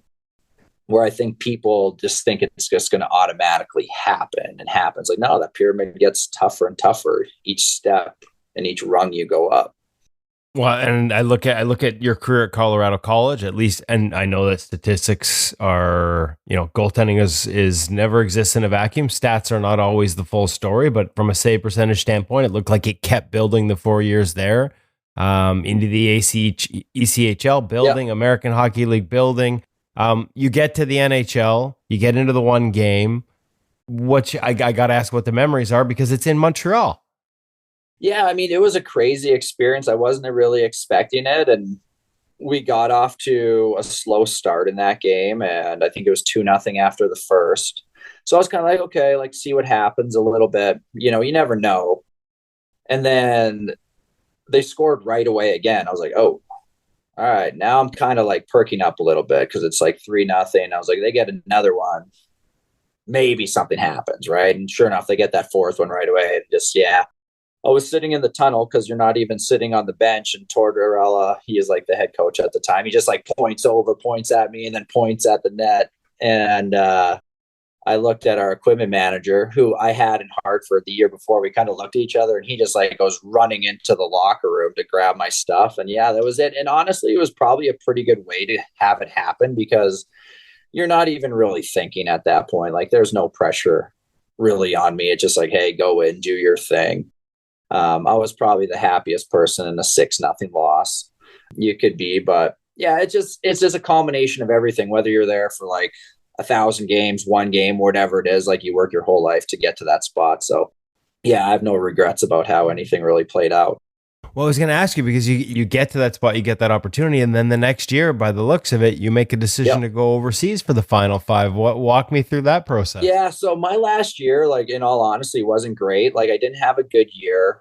The year before that was outstanding, but just didn't have a good year my last year in Hartford. Got hurt early, just could never really find my game. And I think I knew probably 3/4 of the way through that year. I was like, I just wasn't having fun. I wasn't in a good headspace. I was just like, I need to try something new. I was pretty sure like I wasn't going to get re-signed. So that was just. But you were a year removed from a 920 in the American Hockey League. Like you were having success. So yeah, I would say it was just like a bad time to have a bad year in a lot of ways, and probably didn't handle it the right way in some ways. But yeah, I just needed a change. And that's when I decided it was like, hey, let's go to Europe. And I loved my European experience, everything about it. Got to travel, play in some amazing countries, lifelong friends. It's a life-changing experience. And a lot of the guys will ask me just around our team, just like what it was like or everything. And it's like, hey, if you got a chance to do it kind of at the end of your career or whatever it might be, like 100% go. So yeah, it was great. I loved every second of it. I love Bolzano, Italy. A lot of my lifelong friends, like I still talk to my teammates there. I loved Vienna, Austria. Gorgeous city. Yeah. I wouldn't change those 5 years, honestly, for anything. It's just it completely changes you as a person. It's funny because I think you talk about the kids and their focus and play junior and college and hopefully make the NHL. Europe to me would be a no-brainer if that opportunity came up for a young kid. Like I know as much as people want to chase the other thing, and it sounds like you had the same experience, like, especially if you're somebody who chases life experiences, like what better way to get it? Yeah, it was, I think for me, like I wouldn't change really anything about the way I played out. Like I was disappointed probably having to go over my first year when I did. But I was really lucky to have the teammates I did and some of the other import guys that were with me.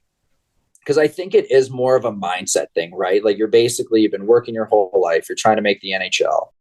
And once you go to Europe, you're pretty much shutting the door on that. Like not a lot of guys come back, which is okay. But then I think it just becomes, all right, what do I want to get out of this? Because what happens is a lot of the imports will go over and it's different. Like how you're treated is different. The amenities, whatever you're used to, it's not the same.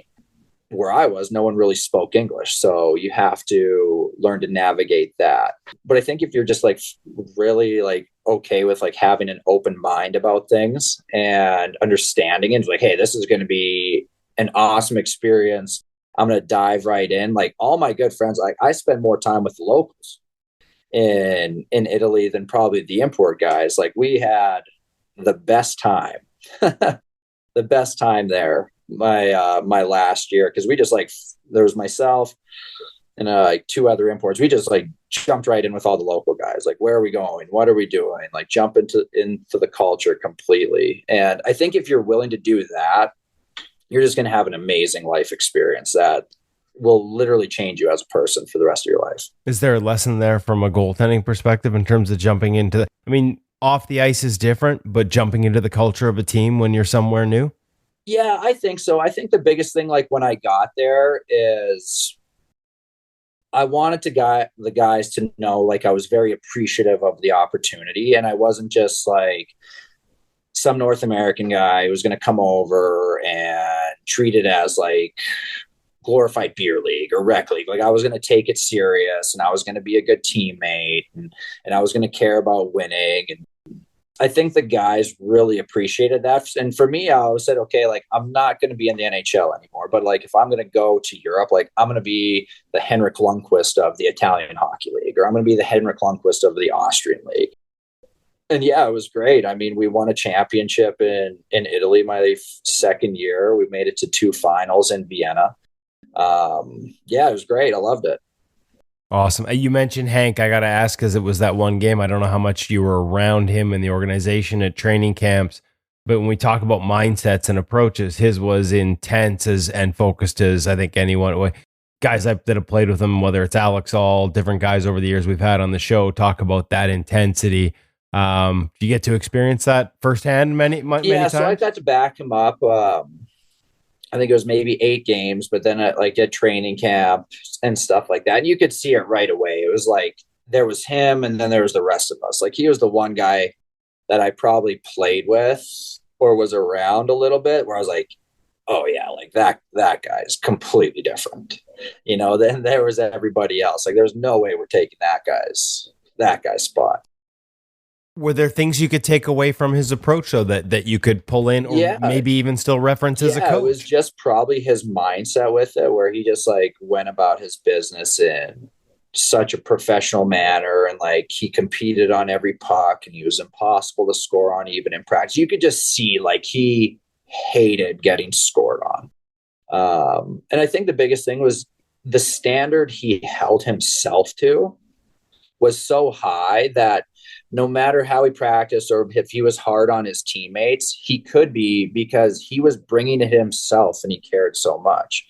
Where you'll see other goalies where they give up a goal, they throw their hands up and like, well, it wasn't me. It's like, yeah, but like that's not endearing to your teammates unless you're bringing it at a whole nother level. And he was like, so yeah, just probably his approach and everything, how hard he practiced, just carried over to the games, and how much he cared about his craft was something to watch for sure. It's funny you talked about working with the goalies. Now it's more about the personalities and relationship building. What about those mental side and mental tips? I'm guessing everybody now has touched on a sports psychologist or has access to it. But, the goalie coach's job still now is part-time psychologist. Like what are some of the advice is there anything that resonates at all levels, whether it's kid or up to the American Hockey League? I think for me, like going through it, we never really had goalie coaches full-time in the American Hockey League or the East Coast League when I was going through it. don't want to say you were Right. left in the dark, but the communication wasn't great as far as, well, what am I playing? How does it stand? It all had to come from the head coach. Like, I remember there were times where my coach and like head coach didn't talk to me for probably like 3 weeks. So now you're like, all right, like, am I playing? Am I going to get into a game soon? Like, where do I stand? Like, you just want to know kind of where you are. And it's like, hey, if I'm not going to be playing, that's fine. But just let me know how things are going a little bit, as far as like, hey, you're not playing, but like, keep going. This is kind of what we're thinking type stuff. So I feel like the communication side with the guys is so important, and you just have to be upfront with them, whether they're playing, not playing, the decision making of the head coach, whatever it is. There can't be any like gray area. And I think that's what they appreciate, is like, hey, we're always going to talk to you. We're always going to let you know what's going on, the decisions that are made. I'm going to give you as much information as I can to know where they stand. And ultimately, it just helps them get better so they can play with a clear mind, and they're not thinking about, oh, it's my contract year, I'm not playing, or whatever it might be, right? There's so many outside noises that they have to worry about. Like, I don't want myself or my communication or our coaching staff's communication to be another one of those variables in what can already be a busy mind for them with everything else they got to worry about. I think that's one of the things that's improved the most as we have coaches at multiple levels. Like, I'm not saying that everyone does it, but I got to think that there's more of that than there was when you went through. And like you said, like, we're not that far removed from an American Hockey League goalie coach being an anomaly rather than the standard. Yeah, I think so. And I think as you get a lot of guys who have played, kind of get into some of these more like coaching roles and around, like, we all draw from our experiences. Like, I know the things that I liked about my experience, and I know the things that I didn't like about mine. It's like, oh, I wish I had someone that would have told me that never did. And I kind of had to figure it out on my own. I don't want that to be the case with any of the guys that ever come through here. I want them to know we care. I want them to know we have their best interests at heart, no matter what that might be. And I want them to only think about what they have to do on the ice, as opposed to anything that might be distracting them off of it. I love it. I love it. And the other part, I guess, is now we've gone from not having coaches in the minor leagues to having access to more voices than ever before. What's the teamwork like? You mentioned the group, the goalie department, Billington, Walmsley, Francouz in his first year out of playing, having that access to resources. What's the communication like? How's that all come together? My biggest thing was always the ECHL is now a starting point for a lot of kids. And it's not like it's a legitimate development league, because there's only so many spots at the other two levels, and you need guys that can play. But for a lot of organizations, that's where the kids get left to their own devices. Maybe it's not a bad thing based on our earlier conversation, learning to manage your own game. But how does the goalie department manage all those things? Yeah, the department's been good. Craig Billington's kind of the one who leads the charge a little bit. Like, I'm obviously in charge of the AHL guys. UC's in charge of the NHL guys. Wammer, he does a lot of scouting, but it's a great group. Like, we meet usually once a month formally, just to kind of go over everything. But I'll talk to those guys, whether it's daily or if I ever have any questions. And for me, I'm not scared to lean on any one of them. Like, I'll call Wammer, I'll text Wammer about anything, because he has a lot of coaching experience, even if it's just to pick his brain about, like, hey, this is what's going on. Like, what are you seeing? Like, am I missing something? Or he'll send me drills. And I think that's the biggest thing, is I know it's my first year too in this pro world. And I know there's things I need to learn about that, and just like not even be scared to like ask for help or get another set of eyes or ask for an opinion on something. I think it's huge, because at the end of the day, we're all pulling for the same thing, and we want the guys to get better, and we want them to hopefully move up. So yeah, it's been a really good, I would say, working relationship with all of them. I've enjoyed all of them so much, and kind of my first year, and they've been very helpful as far as like bringing me along and giving me new ideas and collaborating. So it's been good.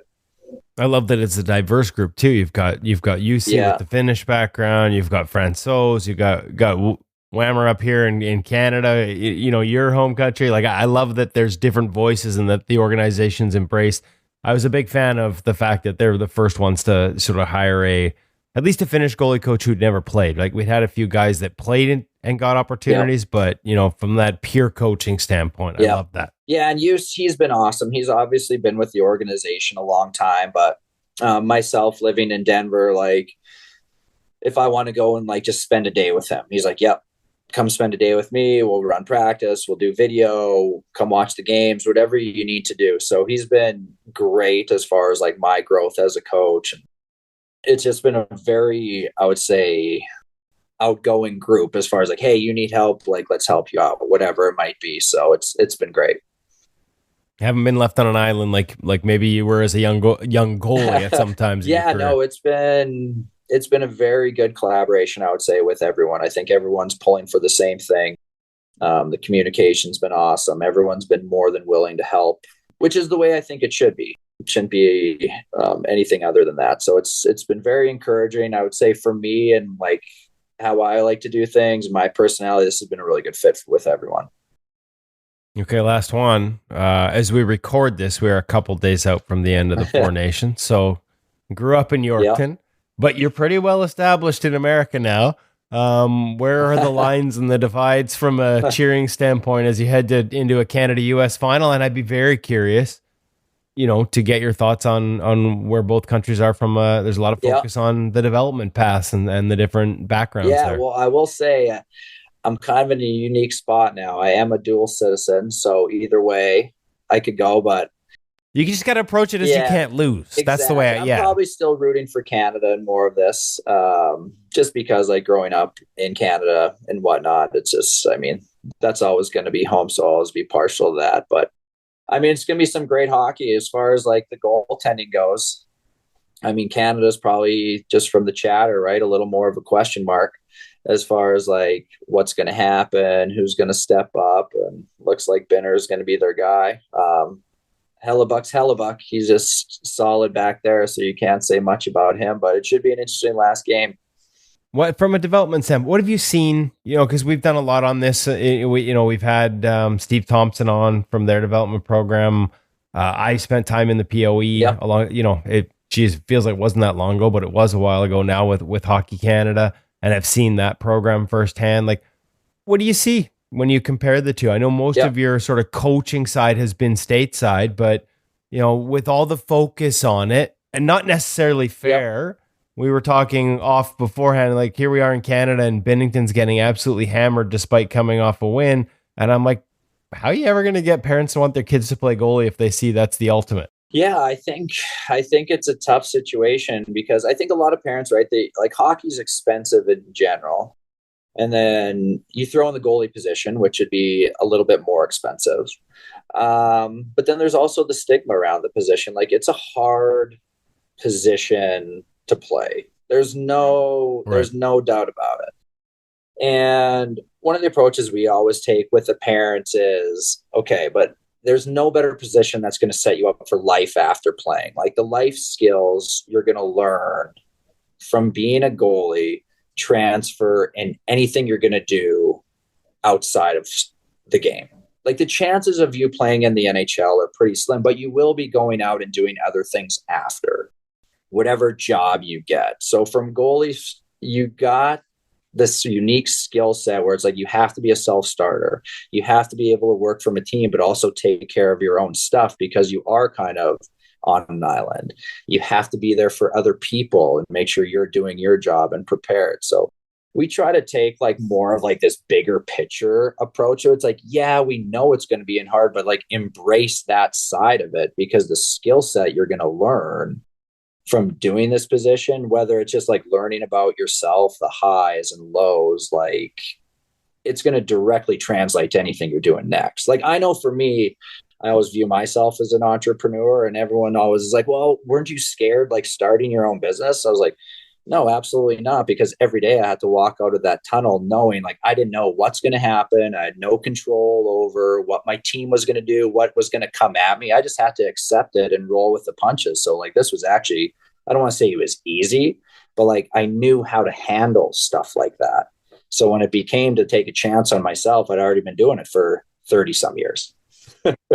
I see. I love that. Like when you really think about it, like you've been an entrepreneur your whole life when you play that position because you've been taking a chance on yourself. So it was really, I mean, everything was relatable back to everything I went through playing. See, we need to start like a second podcast for all the people that have success, whether it's in business or like Hollywood. Yeah. I think of obviously Keanu's the main one, but Steve Carell. There's so many guys that were goalies. Business, we keep running into them. Golf, LPGA Tour, Brooke Henderson was a goalie growing up. You're right. Like in terms of the mental sort of lessons that come with surviving in this position and thriving in this position, they do apply to a lot of different, other areas of life. It's really crazy once you like take a step back from it and realize like all the things you went through to get wherever you needed to go, whether that's playing high school hockey, pro, whatever it is, the things you learn and you go through, the self-doubt, the highs of playing a great game only to be like knocked down a peg the next one, but you still put on your stuff and go back out there when everyone's doubting you. It's all transferable. It's a position for life. I love it. Yeah, I love it. And that's the approach we take with a lot of the parents. Like, hey, we know this is going to be hard, but like if you would just embrace it and understand like how this is going to help your child and benefit long-term outside of the sports world, like it'll be the most rewarding thing you could do. So well said. So well said, Matt. Thank you so much for the time. No problem. I took up more than I said, but that's my habit, as you know, as a listener. It was a real pleasure having you on the show. Really appreciate your time. Some great lessons in there, and some great takeaways that I think a lot of parents are going to benefit from hearing, and the goalies themselves. So can't thank you enough. Yeah, thanks, Woody. I enjoyed listening to Matt. I didn't know Matt at all. Like I said, overdue. Sometimes, I'd heard all these great things, just had a little bit of back and forth on social media, hadn't had a chance to really dig in with him at any other point. So it's not like I had a deep understanding of his philosophies or who he was or what he did. But I'd always been impressed by what I'd seen and heard from others. And so long overdue that we had him on the show. Thanks to Matt for making the time. It may have been Four Nations face-off for the NHL, but it was a busy time for him with the American Hockey League continuing to run throughout it. And I was really pleased that he was able to make the time for us on that one. And I hope everyone enjoyed it. I know I did. How many years we've been doing this? 7, 6, 7? In and around there? It's maybe 6. Play the Jeopardy music. I was told there'd be no math. 2020, early 2020, I think might have been the first episode. Isn't it amazing how we keep being introduced to new people who are having an impact on this goaltending world?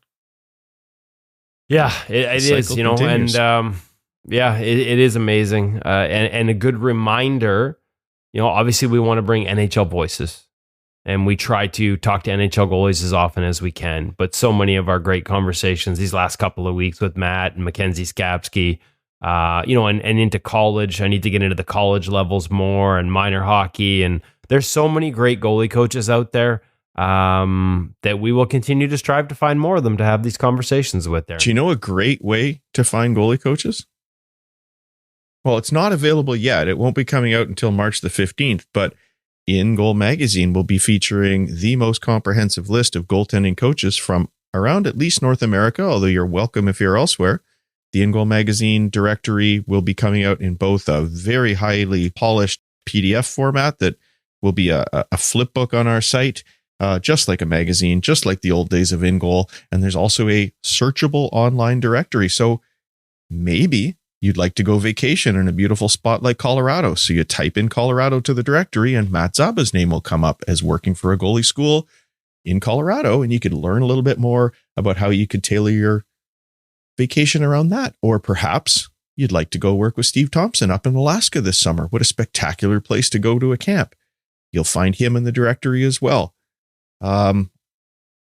Just like to suggest that people look forward to that on March 15th. And if you're a goalie coach and you haven't heard from us yet, or you haven't gotten your listing in yet, give me a shout, coaches@ingoalmag.com. I can't wait for that. I'm printing it out. You're going to be that guy, eh? Yeah. You can print it out if you want. Yeah. Totally. Might do it at the office though.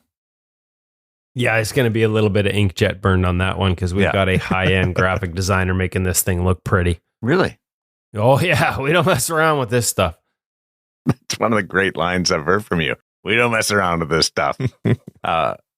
Amazing. Can you believe we're now through the Four Nations face-off and we get stretch drive here? The trade deadline's in a couple of weeks and the Stanley Cup playoffs are right around the corner. We have about 20% of the season left.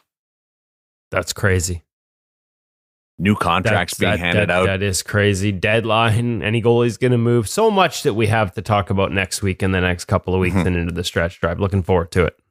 Thanks to Matt Zaba. Thanks to everybody over at the Hockey Shop as well. And to Hutch, first overall draft choice, and Woody, along with you, for being on this journey of goaltending with InGoal Radio, the podcast.